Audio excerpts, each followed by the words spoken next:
ओम नमः शिवाय। नमस्कार दोस्तों, आप समस्त श्रोतागण का आपके YouTube चैनल जीवन अमृत पर हार्दिक अभिनंदन है।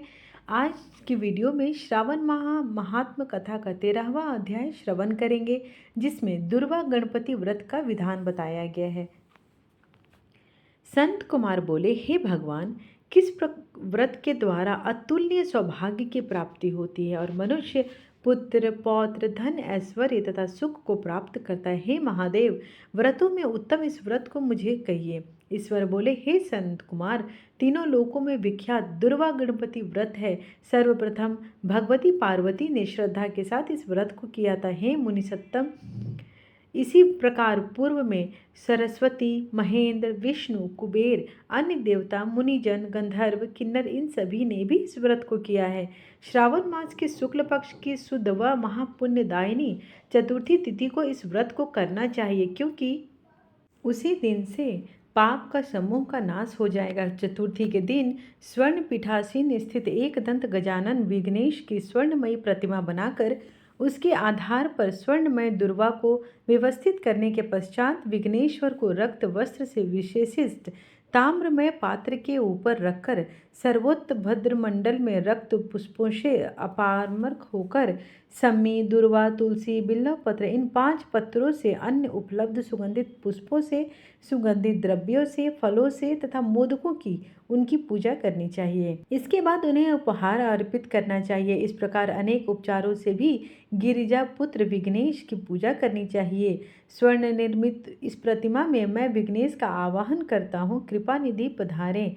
इस स्वर्ण में सर्वोत्तम रत्न जड़ित सिंहासन को मैंने आसन के लिए प्रदान किया है, इसलिए विश्व के स्वामी इसे स्वीकार करें। इस प्रकार कहते हुए भगवान को घर में प्रतिष्ठित करें। हे उमासुत, आपको नमस्कार है।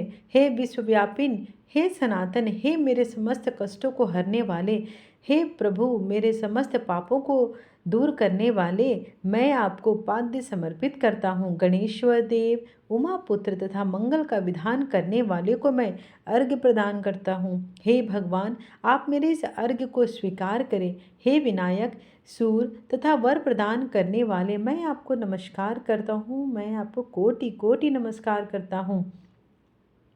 मैं आपको यह अर्घ्य समर्पित करता हूँ, इसे ग्रहण करें। मैंने गंगा आदि सभी तीर्थों से प्रार्थना पूर्वक यह जल प्राप्त किया है।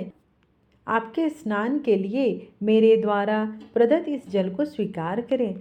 सिंदूर से चित्रित तथा कुमकुम से रंगा हुआ वह वस्त्र युग्म आपको दिया गया है, आप इसे ग्रहण करें। हे लंबोदर तथा हे विघ्नेश्वर, सभी देवताओं को नमस्कार है। उमा के शरीर के मल से आविर्भाव होने वाले भगवान गणेश को इस चंदन को स्वीकार करें। हे सूर्यश्रेष्ठ, मैंने भक्ति के साथ आपको रक्त चंदन से मिश्रित अक्षत अर्पण किया है। हे सूर्येश्वर, आप इसे स्वीकार करें। मैं चंपा के पुष्पों, केतकी के पत्रों तथा जपा कुसुम के पुष्पों से गौरी पुत्र की पूजा करता हूँ। आप मेरे ऊपर प्रसन्न हो जाओ। सभी लोगों पर अनुग्रह करने तथा दानवों का वध करने के लिए स्कंद गुरु के रूप में अवतरण करने वाले, आप प्रसन्नता पूर्वक इस धूप का ग्रहण करो। परम ज्योति प्रकाशित करने वाले तथा सभी सिद्धियों को देने वाले, हे महादेव पुत्र, मैं आपको दीप अर्पण करता हूँ। मोदक, 4 प्रकार के अन्न, पायस, लड्डू को निवेद्य अर्पण करें। मैं आपके मुख शुद्धि के लिए आदरपूर्वक कपूर, इलायची, नागवल्ली के दल से युक्त तांबूल आपको प्रदान करता हूँ।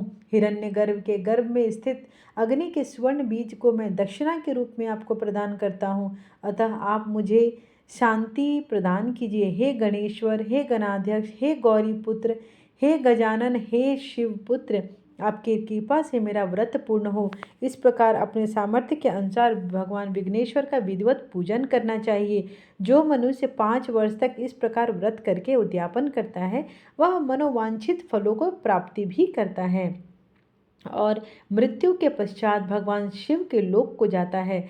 अथवा 3 वर्ष का जो इस व्रत को करता है, वह सभी सिद्धियां प्राप्त कर लेता है। जो व्यक्ति उद्यापन के बिना ही इस उत्तम व्रत को करता है, विधि के अनुसार भी उसका जो कुछ हुआ होगा वह सब कुछ निष्फल हो जाता है। इसलिए किसी भी व्रत को बिना उद्यापन के नहीं छोड़ना चाहिए। अब आइए बताते हैं कि उद्यापन की विधि क्या है।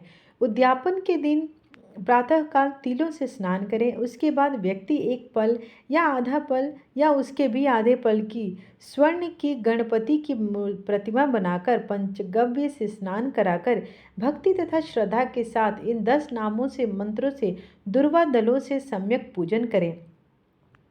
हे गणाधीश, हे उमापुत्र, हे अघनाशन, हे विनायक, हे ईशपुत्र, हे सर्वसिद्धि प्रदायक, हे एकदंत, हे ई भवयत्र, हे मूषक वाहन, आपको मेरा नमस्कार है। आप कुमार गुरु को नमस्कार है। इन नाम पदों से पृथक पृथक पूजन करें। पहले दिन अधिवासन करके प्रातःकाल ग्रह होम करके पूर्वादलों तथा मोदकों से होम करना चाहिए। उसके बाद पूर्णाहुति लेकर आचार्य आदि का विधिवत पूजन करना चाहिए और घट तुल्य थनों वाली गाय का दान भी करना चाहिए।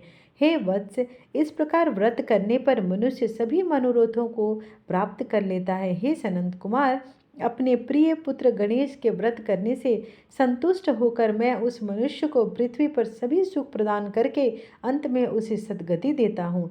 जैसे दुर्वा अपनी शाखा प्रशाखाओं के द्वारा वृद्धि को प्राप्त करता है, उसी प्रकार उस मनुष्य की पुत्र पौत्र आदि संतति निरंतर बढ़ती रहती है। हे संत कुमार, मैंने दुर्वा गणपति का यह अत्यंत गोपनीय व्रत आपसे कहा। सुख चाहने वाले को इस सर्वोच्च व्रत को अवश्य ही करना चाहिए। इस प्रकार श्री स्कंद पुराण के अंतर्गत ईश्वर संत कुमार संवाद में श्रावण मास महात्म्य में दुर्वा गणपति व्रत कथन नामक 13वां अध्याय संपूर्ण हुआ।